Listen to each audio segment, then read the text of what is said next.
অনেকদিন ধরে ভাবছি আপনাদেরকে কিছু সুখবর দিব। আসলে সুখবর দেওয়ার মতো কোনো অথেন্টিক নিউজ পাচ্ছিলাম না, তো আজকে পেয়েছি। আজকে আপনাদেরকে সেই সুখবরটি দিব। আর আপনাদেরকে আগে বলিনি, আমি কিন্তু আপনাদের মতো একজন সহযোদ্ধা, একজন ভুক্তভোগী। আমি নিজেও পাসপোর্ট রিটার্ন নিয়ে এসেছি। তো আমি অপেক্ষায় আছি কবে বিএফএস থেকে আমাকে আবার ডাকবে পাসপোর্ট জমা দেওয়ার জন্য, বা আমাদের মাধ্যম যেই মানে স্পেড চেক করে বা আমাদের কিছু ফেপুত্র থেকে বা সুই থেকে যে কী ধরনের ডকুমেন্ট চাচ্ছে সেই ডকুমেন্টগুলো দিতে পারতেছে কিনা, সেসব বিষয় নিয়ে আসলে আমি নিজেও চিন্তিত আছি। তো ইদানিং জানতে পারতেছি যে, আগে শুনতে পেরেছি যে যারা মালিক তারা হচ্ছে কি আপনার মেল পাবে পাসপোর্ট রিটার্ন পরে, কিন্তু এখন শুনতেছি যে মালিক মেল পাচ্ছে না, এবং মালিক মানে পেপত্তরে যে যোগাযোগ করতে হবে, কিন্তু পেপত্তর যাওয়ার পরও মালিককে বলতেছে যে না, তোমাদের কোনো ডকুমেন্ট লাগলে বা কিছু মানে জানা থাকলে বা জানানো থাকলে আমরা তোমাকে খুঁজবো, তোমাদের আশা লাগবে না। আসসালামু আলাইকুম, সবাই কেমন আছেন? চোখে যা দেখি ইউটিউব চ্যানেল থেকে আপনাদেরকে স্বাগত। আজকে আমি কিছু গুরুত্বপূর্ণ কথা নিয়ে আপনার সাথে আলোচনা করব। তো সবাই সাথে থাকবেন। যারা চ্যানেলটিতে নতুন সাবস্ক্রাইব করে দিবেন, যারা চ্যানেলটি সাবস্ক্রাইব করে দিয়েছেন তাদেরকে অসংখ্য ধন্যবাদ। আর আমার এই ভিডিওটি ভালো লাগলে আপনারা অবশ্যই শেয়ার করে দিবেন, কেননা আমাদের অনেক ভুক্তভোগী ভাইয়েরা সারাদিন অপেক্ষায় থাকে অথেন্টিক নিউজ জানার জন্য বা নতুন আপডেট জানার জন্য। তো তাদের উপকার আসবে। চলুন ভিডিওটি আর দীর্ঘায়িত না করে মূল কথা চলে আসি। আজকে আমরা দেখলাম যে প্রায় কয়েকজন মানুষ 4-5 জনের মতো পাসপোর্ট রিটার্ন নিয়ে আসতো তারা বিগত মানে এই অক্টোবরের লাস্টের দিকে বা নভেম্বরে আবার জমা দিয়েছে। নভেম্বর 3 তারিখ 4 তারিখ এই সময়টা জমা দিয়েছে।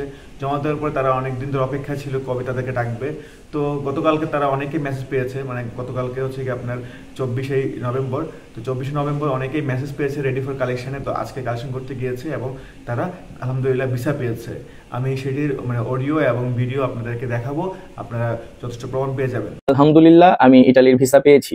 আমরা 4জনই আজকে কালেকশন করি, আমাদের 4জনেরই আজকে ভিসা হয়েছে। আলহামদুলিল্লাহ। 10 মাস লাগছে। হ্যাঁ, 10 মাস লাগছে ভিসা। ভাই, যারা পাসপোর্ট রিটার্ন নিয়ে গেছে তারা কি আবার জমা দিয়েছে এবং তারা কি ভিসা পেয়েছে? আমি বিগত একটা ভিডিওতে বলেছিলাম যে একটা আপু, আমার ঠিক ডেটটা এখন মনে নাই, একটা আপু কোনো একটা বৃহস্পতিবারে নিয়ে গিয়েছিল এবং শনিবার মানে রবিবারে সে আবার জমা দান করে এবং মঙ্গলবার সে ভিসা পায়। সেটা আমার নিজ চোখে দেখে আসছি, কেননা রবিবারে আমি কালেক্ট করি। সম্ভবত সেদিন ছিল নভেম্বরের 1 তারিখ। তো তো এটা ছিল অথেন্টিক নিউজ। তো এরপরে অনেকে আমাকে প্রশ্ন করেন, ভাই আর কোনো খবর আছে কিনা, আর কোনো কেউ রিটার্ন নিচ্ছে কিনা। তো আজকে দেখলাম যে কিছু ভাই হচ্ছে গিয়ে ভিসা পেয়েছে আলহামদুলিল্লাহ। এবং গতকালকেও আমি শুনেছি যে কিছু ভাই ভিসা পেয়েছে, কিন্তু আসলে অথেন্টিক ছিল না আমার কাছে, তাই আমি আমার যে ভিডিওটি করেছিলাম গতকালকে সেই ভিডিওতে দেই নেই। আলহামদুলিল্লাহ আলহামদুলিল্লাহ। 10 মাস লাগছে। হ্যাঁ, 10 মাস লাগছে ভিসা। আলহামদুলিল্লাহ আলহামদুলিল্লাহ। যাক, লোকে সবাই কেমন আছেন? আশা করি ভালো আছেন। আলহামদুলিল্লাহ, আমি ভিসা পাইছি। সবাই আমার জন্য দোয়া করেন। আমি রিটার্ন পাইছি অক্টোবরের 27 তারিখ। আবার অক্টোবরের 31 তারিখ বিএসএফ থেকে ফোন দিছে জমা দেওয়ার জন্য। সেপ্টেম্বরের 3 তারিখ জমা দিয়ে আসছি। আজকে ভিসা পাইছি আর কি। আমার জমা ছিল গত বছর আগস্টের 31 তারিখ। আগস্ট মাসে রিটার্ন পাসপোর্ট, ঠিক আছে। দেওয়ার পরে 2 সপ্তাহ পরে ডাইকা নিয়ে ভিসা দিছে, ঠিক আছে। 2 সপ্তাহ পরে ভিসা দিছে একজনের, আরো বলে 3জন ভিতরে ঢুকছে এই রিটার্ন পাসপোর্টে ভিসা নেওয়ার জন্য আর কি।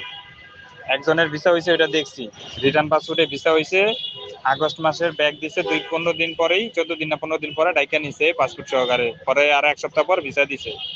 ওই লোক ক্যাম্পাসের সামনে আছে, আরো 2-3 জন ঢুকছে রিটার্ন পাসপোর্টে ভিসা নেওয়ার জন্য আর কি। যাই হোক, আপনাদেরকে আমি গত মানে পাসপোর্ট রিটার্ন নেওয়ার পর থেকে কিছু কথা বলে আসতেছি। তা হচ্ছে গিয়ে যে কারা আসলে রিটার্ন নেওয়ার পরে আর ভিসা পাবে না। কিছু মানে ক্যাটাগরি, এটা হচ্ছে একান্ত আমার মন্তব্য। কিছু ক্যাটাগরি হচ্ছে, যেমন মনে করেন যে আপনার মালিকের 10টি নুলস্তা উঠেছে, এর মধ্যে 5জন তার মানে কর্ম দেওয়ার মানে ক্ষমতা আছে, সে বাকি 5জন কিন্তু পাবে না। এক। দ্বিতীয় হচ্ছে গিয়ে আপনার মালিকের 5জন কর্মক্ষমতা আছে, কিন্তু 10জন নুলস্তা উঠেছে, 5জন চলে গিয়েছে, বাকি 5জন বসে আছে, তারা ভিসা পাবে না। হ্যাঁ, যদি আবার মালিক তার যে মানে যে ডকুমেন্টগুলো আছে সেগুলো যদি আবার আপডেট করে দিতে পারে যে না, আমার আসলে 10জনই লাগবে, 5জন তুমি বলতেছো, কিন্তু আমার দেখো এই দেখো ডকুমেন্ট, এই দেখো আমার কর্মক্ষমতা, এই দেখো আমি যে গত 5জন এসেছে তাকে আমি কন্ট্যাক্ট করেছি, তাদেরকে আমি বাসস্থান দিয়েছি, তাদেরকে আমি স্যালারি দিচ্ছি, তারা আমার কাজ করতেছে, এই ধরনের মালিক কিন্তু যে কয়জন লাগবে তার চেয়ে বেশি লাগে, তখন যদি সেই ডকুমেন্ট দেখাতে পারে তাহলে পেতেও পারে। কিন্তু ম্যাক্সিমামে হচ্ছে কি আমাদের যারা আমরা এগ্রিকালচার বিষয়ে যারা আমরা আবেদন করেছি বা বিভিন্ন উকিলের মাধ্যমে কন্ট্যাক্ট করে নুলস্থ উঠেছে আমাদের মাধ্যমগুলা, তাদের কিন্তু মানে খুবই কপালে খারাপ অবস্থায় আছে। কেননা আমরা যারা গিয়েছি বিগত জুন জুলাই, আমার 2023 সালের জুন জুলাইতে বা আগস্টে অনেকে গেছি বা ইদানিং যাচ্ছি, তারা যদি যে আমাদের যে মালিক আছে, মালিকের কাছে যদি কন্ট্যাক্ট না করে, তো সেই মালিকের যদি আরও নলস্থ থাকে, আরও পাসপোর্ট জমা দেওয়া থাকে ইতালি অ্যাম্বাসিতে, তারা কিন্তু ভিসা পাবে না। কেননা ইতালি গভর্নমেন্ট দেখতেছে যে এই লোকটার এতগুলো কর্মী আসলো, 4-5 জন বা 10 জন 15 জন কর্মী আসলো, তারা কিন্তু একজনও সেই মালিক কোনো কন্ট্যাক্ট করে না। কন্ট্যাক্ট করলে কিন্তু তাদের সার্ভারে চলে আসে, তাদের সফটওয়্যার চলে যায়। তখন সেগুলো চেক করে যে আসলে এই লোকটার কি সত্যিই কি এই যে লোকগুলো আনতেছে, কর্মীগুলো আনতেছে, তারা কি কাজ দিচ্ছে কিনা, কন্ট্যাক্ট করতেছে কিনা, তাদের বাসস্থান দিচ্ছে কিনা, তাদের এগ্রিমেন্ট করতেছে কিনা, নাকি তারা অবৈধ হয়ে যাচ্ছে, নাকি এই লোকগুলো মানে তার কর্মীগুলো অন্য দেশে চলে যাচ্ছে পালিয়ে। এই ধরনের জিনিস কিন্তু মানে খোঁজ খবর নিচ্ছে বা এজালেম মারতেছে, এজালেম মানে কেস মারতেছে আর কি, যে আমি রাজনৈতিক আশ্রয় চাই বা এই ধরনের চাচ্ছে। যেসব মালিকের মানে পাসপোর্ট জমা দেওয়া আছে কর্মী নেওয়ার জন্য, বিগত সময় যদি সঠিকভাবে যদি তাদের মানে কাগজপত্র করে দিয়ে না থাকে, তাহলে নতুন আমরা যারা আটকে আছি বা আমরা পাসপোর্ট রিটার্ন পাচ্ছি, আমাদের কিন্তু মানে কপালে শনিই আছে। আর এটা একদম আমার একদম অ্যানালাইসিস করা বা আমার ধারণা থেকে বলছি, এটা সত্য নাও হইতে পারে। তবে আমি আমার যেটা মনে হচ্ছে আর কি, যে এই ধরনের ব্যক্তিগুলা মানে যারা এটা নিয়ে এসেছে আমরা মানে ভিসা পাবো না। আর যদি ভাগ্য ভালো থাকে, যদি রিজিক থাকে, তাহলে সেটা অন্য ব্যাপার, ঠিক আছে। তারপরেও মালিককে বলেন যারা গিয়েছে তাদেরকে কন্ট্যাক্ট করার জন্য, বা যারা অনেকে মালিকে আছে যে এখনো কেউ যেতে পারেনি, নিশ্চয়ই তাদের মালিকের ডকুমেন্ট সমস্যা আছে। ইদানিং শুনতেছি একটা নতুন নাম, দূর সার্টিফিকেট। এটা সম্পর্কে আমার একটা আইডিয়া নাই। দূর সার্টিফিকেট এটা কোম্পানির কোনো একটা কাগজ, মানে এটা 3 মাস 6 মাস বা কয় মাস পর নাকি এটা আপডেট করা লাগে কোম্পানির। তো এই ধরনের ডকুমেন্টগুলো নাকি এখন চাচ্ছে, যেটা কিন্তু আগে চাইতো না, এখন এগুলো চাচ্ছে।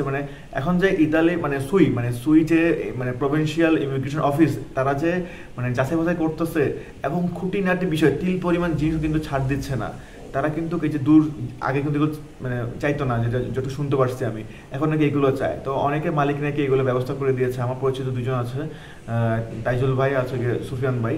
তো তাদের 2 জনের কিন্তু দূর চাইছে। তো সেই সার্টিফিকেটে তারা তাদের মালিক আপডেট করে দিয়েছে এবং তাদেরকে দেখাইছেও।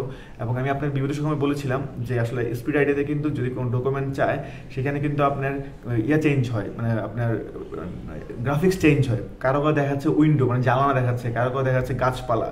তো যে কটা উইন্ডো দেখাবে সেই কয়টা ডকুমেন্ট লাগবে, যে কটা গাছপালা দেখাবে সেই কটা ডকুমেন্ট লাগবে। যখন একটা করে ডকুমেন্ট আপডেট করে দিবে, তখন কিন্তু আপনার এই উইন্ডো হোক বা গাছপালা হোক, এগুলো কিন্তু কমে যায়। এগুলো কিন্তু ওই যে যাদের চেয়েছে এবং যাদের মালিক বা দালাল মাধ্যম যে আছে, তাদের মাধ্যমে যে তারা ভিডিওকে পাঠিয়ে, দেখো তোমার স্প্রেডিতে এই দেখাচ্ছে, তোমাদেরকে এই চাইছে, আমরা এই দিয়েছি, আশ্বস্ত করার জন্য যেসব আমাদের মাধ্যমগুলো আমাদেরকে জানাচ্ছে, সেই ভাইদের কাছ থেকে আমি নিজে দেখেছি, জানিয়েছি। এগুলো একদম অথেন্টিক খবর, এগুলো কোনো মিথ্যা খবর না। তো আমি প্রার্থনা করব, যারা আমরা রিটার্ন নিয়ে এসেছি, আমাদের মাধ্যমরা খুবই ভালোভাবে এই উকিলের সাথে কমিউনিকেশন রাখবে, যে কোনো ধরনের আমাদের ডকুমেন্ট চাচ্ছি না, যে ডকুমেন্টগুলো যে খুব যেন টাইম দিয়ে দেয়, 7 দিন 10 দিন টাইম দিয়ে দেয়, এর মধ্যে যেন জমা দিতে পারে এই জিনিসগুলো ইয়ে করার জন্য। আর একটা কথা বলি, আজকে তেমন একটা রিটার্ন নেওয়ার জন্য আসে নাই। গতকাল কিন্তু অনেক মানুষ, হিউজ পরিমাণ, 1000+, কেউ বলেছে 2000 কাছাকাছি হবে না আমার ধারণা মতে। 1000+ ধরেন, কালকে প্রচুর পরিমাণ। আমরা যারা দেখে আসছি বৃহস্পতিবার আর রবিবার, সপ্তাহের শেষ দিন এবং প্রথম দিন অনেক মানুষ হয়, কিন্তু আজকে সোমবার আজকে কিন্তু তেমন একটা মানুষ হয়নি। মোটামুটি 300-400 মতো হবে পাসপোর্ট রিটার্ন নেওয়ার জন্য গিয়েছে। আমি চেষ্টা করবো কিছু ভিডিও আপনাদেরকে দেওয়ার জন্য। আর হচ্ছে গিয়ে আপনার আজকে কিছু মানুষ ভিসা পেয়েছে, ফ্যামিলি ভিসা হচ্ছে ফেব্রুয়ারি 2024-এর ফ্যামিলি ভিসা হচ্ছে। তো যারা ফ্যামিলি ভিসা নিয়ে চিন্তিত আছেন, তারা চিন্তা করার কিছু নাই। যারা আপনাদের যদি ডকুমেন্ট ঠিক থাকে, আপনারা অবশ্যই ভিসা পাবেন, ঠিক আছে। ডোমেস্টিক ভিসাও নাকি হচ্ছে, আমি যদিও কোনো সত্যতা পাই নাই। একটা মানুষ বললো ভাই হ্যাঁ ডোমেস্টিক ভিসা হচ্ছে, তারপরে টুরিস্ট ভিসা হচ্ছে, যদিও আমি সত্যতা পাই নাই। তারপরেও একটা মানুষ বলেছে, আপনাদেরকে শেয়ার করলাম। কতটুকু সত্য আসলে আল্লাহ তাআলা ভালো জানে। ভিডিওটি অনেক বড় হয়ে যাচ্ছে, তার বেশি কথা বাড়াবো না। সবাই আল্লাহর কাছে দোয়া করেন, নামাজ পড়েন এবং আপনাদের মাধ্যমকে জানান যে আসলে আমাদের জন্য স্পিড চেক করে, ভালোভাবে খোঁজখবর নেয় যে আমাদের বিগত সময় মালিকের কোনো লোক গিয়েছে, সেই লোকগুলো কন্ট্যাক্ট করেছে কিনা। তাহলে আপনি আশ্বস্ত হতে পারেন যে আসলে আপনারা ভিসা পেতে পারেন। তো ভালো থাকবেন, নতুন কোনো আপডেট নিয়ে আবার চলে আসবো। আর আপনারা কী ধরনের বিষয় নিয়ে জানতে চান সেগুলো আমাকে কমেন্ট করে জানাবেন। যদি আমার জানা থাকে অবশ্যই আমি সেগুলো নিয়ে ভিডিও বানাবো। তো ভালো থাকবেন, আসসালামু আলাইকুম।